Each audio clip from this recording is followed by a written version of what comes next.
Shalom, Shalom, Israel. This is your brother Aitan. Today's lesson is going to be titled The Angelic Fornication, right? And we're going to talk about the truth of the Bible. Things that, Hebrews, they just can't seem to wrap their mind around. They just can't seem to accept, right? Let's go to Proverbs chapter 3, verse 5. It says, trust in the Lord with all thine heart and lean not unto thine own understanding. And that's one of my favorite scriptures right there, because that goes to show you that you have to understand and read what's in the Bible. You can't make up stuff that you want to, and you try to make it fit, because that's what a lot of these Hebrews and these false prophets and these wicked Israelites that are out here on the corner, that's exactly what they're trying to pass off to our people. It's things based upon their own understanding. All right, because in Isaiah, I think it's 28:10, it says, for precept must be upon precept. Precept upon precept. Line upon line, line upon line, here a little and there a little. Right? So that means that, if you're going to say something in the scriptures, if you're going to try to make a point or a claim, it has to be backed up with other scriptures that say the exact same thing. Now, what we're going to deal with today, we're going to deal with the angels coming down from heaven, or coming down from their place, from their estate, and they're having sex with women.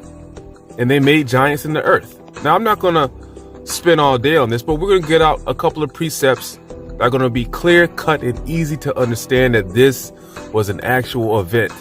And this was not talking about some folly that you hear on these street corner preachers that don't know a damn thing. They're saying that this didn't happen.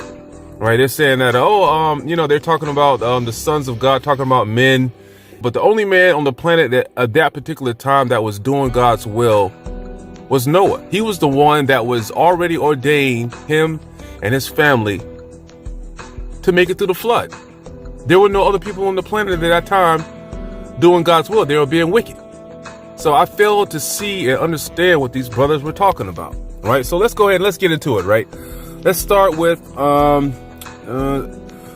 Job chapter 4, and let's go to 18.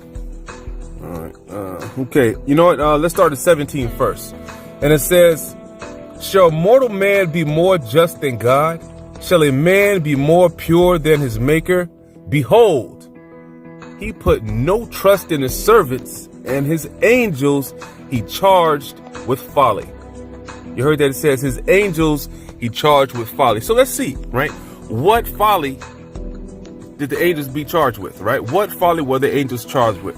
And let's go to Genesis chapter 6, and let's go to start at verses 1 and 2.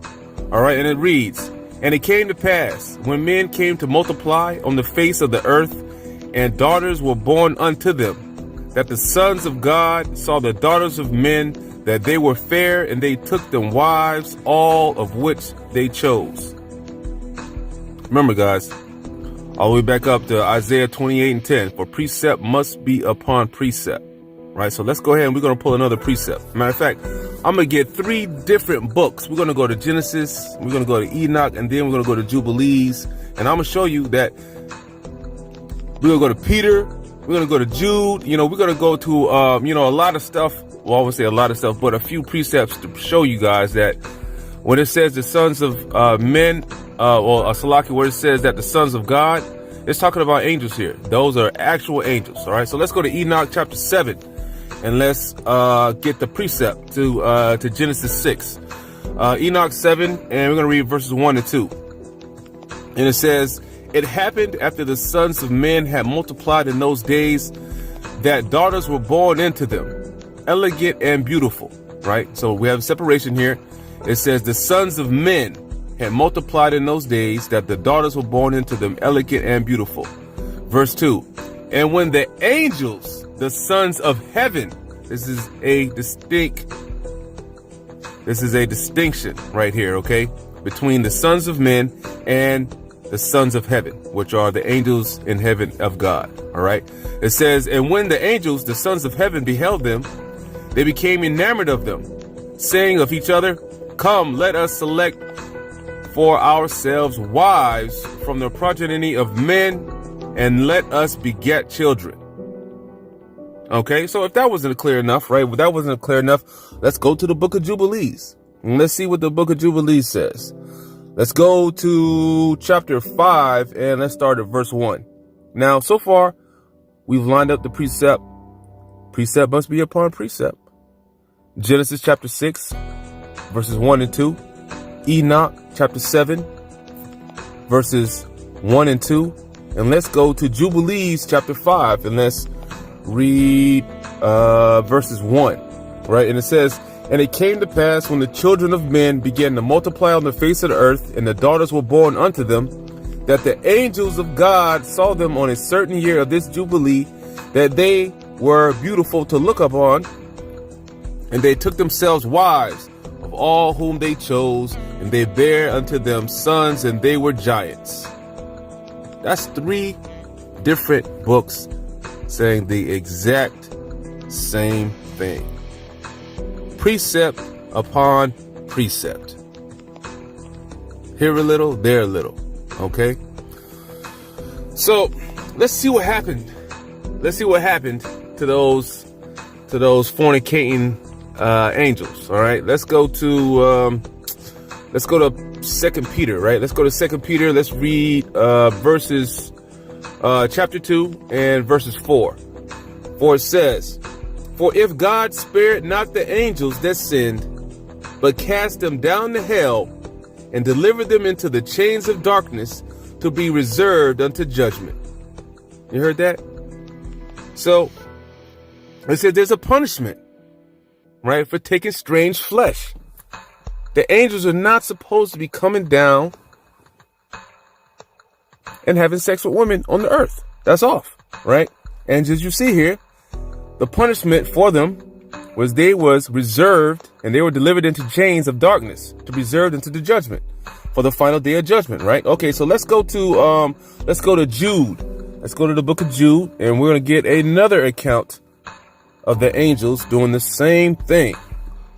I just wanted to clear this up. All right. So you guys, when you hear false doctrine or brothers that just can't break it down, they are leaning on their own understanding. And by leaning on their own understanding, what they're doing is they're telling you a lie. And we know that liars will not make it into the kingdom of heaven. Jude chapter 1. We're going to start at verses 5 and read through 7. Okay. Then I'm going to get a precept to this as well. It's going to say the exact same thing. It says, "I will therefore put you in remembrance, though you once knew this, how that the Lord, having saved the people out of the land of Egypt, afterward destroyed them that believed not, and the angels." You heard that? He destroyed them that believed not, and the angels, which kept not their first estate, but left their own habitation. You hear that? "And the angels which kept not their first estate, but left their own habitation, he had reserved in everlasting chains under darkness unto the judgment of the great day." Now that was the exact same thing that I just got done reading in 2 Peter chapter 2. All right. And so let's even take it a little further, right? Let's see why they're going to be reserved, right, in everlasting change under darkness for the great day of judgment. Let's go to 7. It says, "Even as Sodom and Gomorrah and the cities about them in like manner, giving themselves over to fornication and going after strange flesh, are set forth an example, suffering the vengeance of eternal fire." You heard that?